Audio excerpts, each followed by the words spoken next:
טוב, אז במסגרת העבודה מסכמת בקורס נושאים מתקדמים בהנדסת סייבר. אני אציג עכשיו 3 התקפות אה, על שרת הזובר. נתחיל מהראשונה.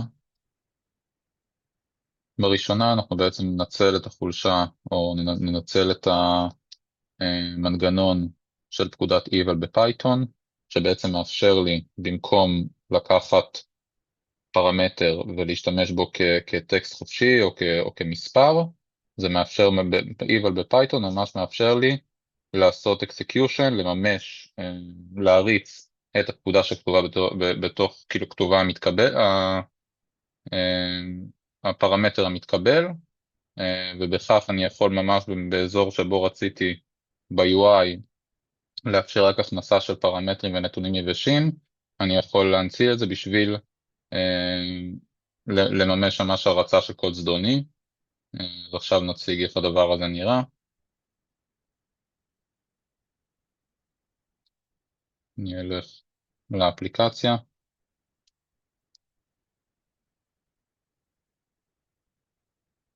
אני אתחבר כתוקף,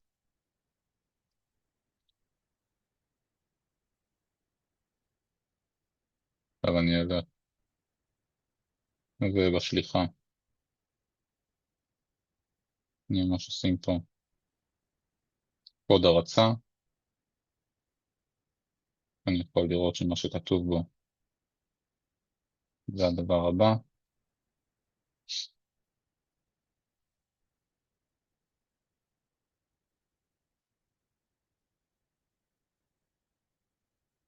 אוקיי, בגדול זה פשוט אומר, תייצר קובץ ותדפיס אליו בשרת.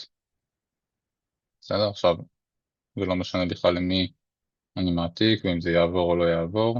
כמובן שהעברה נכשלה, כי הטקסט לא תקין, ושמתי פרמטר לא תקין, אבל כשאני אלך מאחורה לשרת, אני אוכל לראות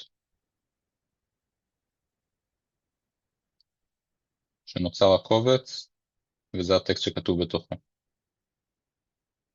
עכשיו בואו נראה, נמחק את הקובץ, נראה שעכשיו הוא לא קיים. עכשיו אנחנו נרצה להראות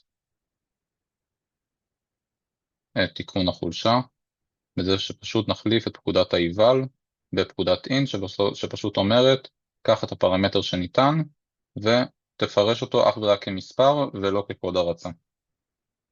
נראה את הדבר הזה קורה. נלך, נשים את זה בהערה, ונוציא מהערה את פקודת האינט על פרמטר הקליטה של כמות הזוברים. נהרוג את השרת ונריץ אותו מחדש. עכשיו שניכנס לאפליקציה,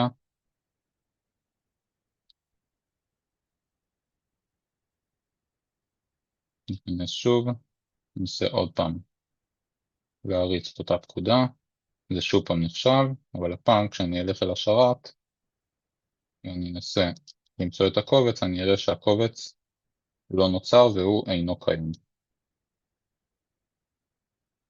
אז זו הייתה הדגמה של ההתקפה הראשונה. ההתקפה השנייה, משתמשים ב-stored XSS, מה שבעצם אומר שאני מנציל את החולשה בפקודת HTML דרך הקוד שמאפשרת לי ממש להכניס ולשמור HTML ניתן להרצה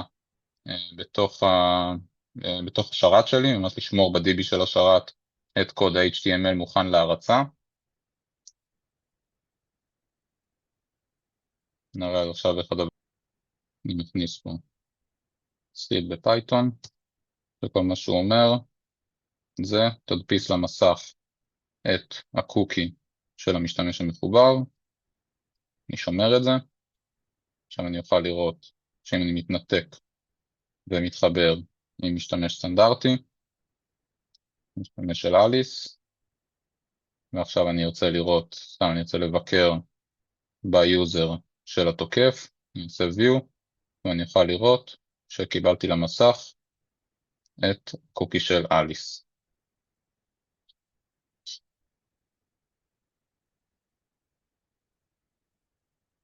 עכשיו אני ארצה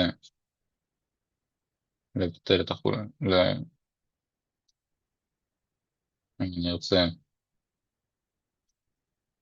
לתקן את החולשה הזו, כל מה שאני צריך לעשות זה ללכת לכאן ולהחליף את השדה של מה שאני מקבל, של הפרטים שאני מקבל בשדה הפרופיל, במקום להגדיר אותם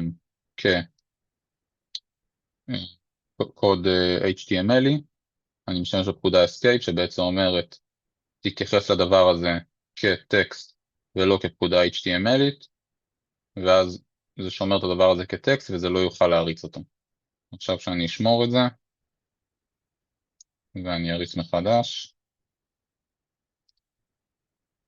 ואני אוכל לראות שאם אני אלך פעם לאפליקציה, אני אתחבר את התוקף,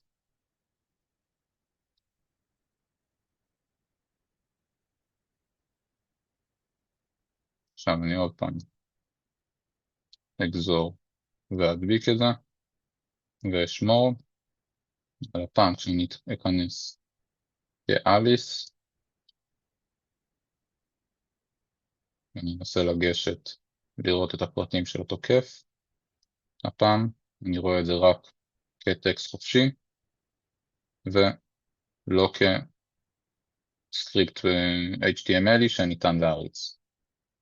אז זו הייתה ההתקפה השנייה. עכשיו נלך להתקפה השלישית. בעצם מה שאנחנו נוכל לראות בה זה שאנחנו מנצלים את זה, מה שאנחנו נוכל לראות בה זה שאנחנו מנצלים את זה שאפשר להחביא, שאפשר להשתמש, השרת לא מונע ממני להשתמש באפליקציה של זובר כאייפריים באפליקציה אחרת, ואז מה שזה מאפשר לי זה ממש להחביא בתוך אתר קיים, או בתוך איזשהו אתר שאני מניח שהקורבן נכנס אליו כי הוא נפל לפישינג, אני יכול להחביא בתוך אותו אתר מאחורי הקלעים את הגישה לזובר, ואז בעצם בתוך כפתור שנראה סטנדרטי באתר הפישינג, לבצע העברה של זוברים מהמקור, מהנתקף אל התוקף. אני עכשיו ממש יכול להראות איך זה נראה במסגרת ה-iframe. אני אלך, אני אוכל לראות כאן, שאני ממש מקבל את האפליקציה, בכוונה עכשיו הגדלתי את זה, אבל תכף נראה איך זה נראה כשזה מוקטן, אבל אני ממש יכול לראות שבתוך האתר של התוקף, שאני מניח שהנתקף נכנס אליו כי הוא נפל לפישינג, בתוך האתר של התוקף, הוא מקבל מסך כזה, שמאחורי הקלעים יש iframe של אתר הזוברים, פה אני עכשיו רואה את זה בגרסה מוגדלת, נראה את זה עכשיו מן הסתם בגרסה המקורית שזה ייראה בה, איפה שזה לא יאפשר להבין שזה מה שקורה. עוד פעם נהוג את השרת, נריץ אותו שוב. עכשיו נוכל לראות שזה נראה כמו אתר סטנדרטי, היי, אתה זכית בפרס, אבל ברגע שאני אלחץ על הכפתור, לי נראה כאילו לא קרה שום דבר מאחורי הקלעים, אבל כשאני אלך לאליס אני אראה שהיא איבדה 5 זוברים. כלומר, העברה בוצעה מאחורי הקלעים, שהיא לא ראתה בפועל שום דבר. עכשיו, הפתרון של החולשה הזו, אנחנו נראה את זה, זה פשוט לא לאפשר באמצעות ההדר הנוסף שאני מוסיף לגישה לאפליקציה, אני בעצם לא מאפשר יכולת לחשוף את האפליקציה ב-iframe בתוך אתר אחר, אני מאפשר לגשת אליה רק באופן ישיר. אז נראה את הדבר הזה קורה בפועל, אני אלך אל האפליקציה, אני פשוט אוסיף לה את ההדר של Xframe Options כ-deny, עכשיו אני ארוג את האפליקציה ואריץ אותה שוב, עכשיו אני אראה שכשאני נכנס לאתר אני מריץ אותו מחדש, בעצם אני לא רואה פה את הכפתור, ומאחורי הקלעים אני שוב פעם מגדיל את זה בשביל שאפשר יהיה לראות את זה בבירור, אבל אני אראה שה-iframe לא מופיע. עוד פעם אני ארוג את זה, אני אריץ, אני ממש יכול לראות, לא ניתן להתחבר ל-127.0.0.1, זה אומר שניסיתי להריץ את זה כ-iframe, אבל זה נכשל לי, וככה אני לא יכול לבצע את העברה עוד פעם. אז לסיכום, אלה 3 התקפות שראינו. 1, ניצול החולשה שביכולת להריץ פקודות, להריץ ממש פקודות באמצעות פקודת איוול. השנייה זה stored XSS, במסגרתה אני ממש שומר סקריפט HTML במקום לשמור את המידע שאני מקבל מהלקוח רק כטקסט פשוט. והשלישית זה היכולת להחביא ב-iframe בתוך אתר צד שלישי, במקרה הזה פישינג. ראינו גם איך אנחנו מממשים את זה, גם איך אנחנו נמנעים מזה, וזהו. תודה רבה.